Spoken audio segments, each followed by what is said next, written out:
Ja, Kristína, beriem si teba, Adam, za manžela a sľubujem pred všemohúcim Bohom, že ti budem vernou manželkou, že ťa nikdy neopustím ani v šťastí, ani v nešťastí, ani v zdraví, ani v chorobe a že ťa budem milovať a ctiť po všetky dni svojho života.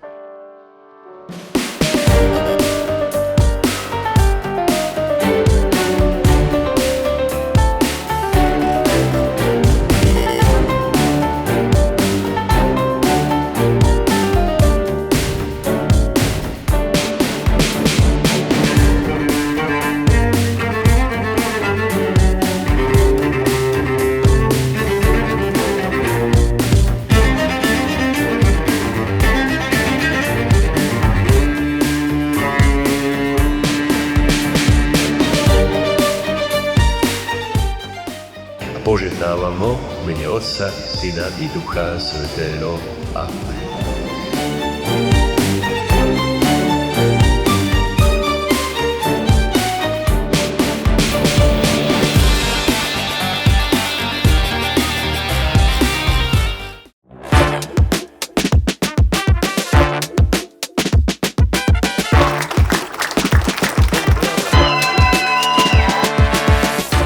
Nezabúdaj, my nekončíme, len teraz máme inú životnú etapu, tú najkrajšiu.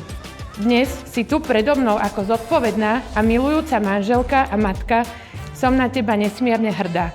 A ty, ženich Adamko, vitaj v našej rodine.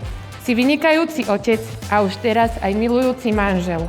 Nedá mi nespomenúť, akých máte obidvaja úžasných rodičov, ktorí vás láskou a úctou vychovávali a hlavne vďaka ním ste takými skvelými ľuďmi, na ktorých sa vieme vždy spoľahnúť. Ľúbime vás a prajme vám v živote len to najlepšie.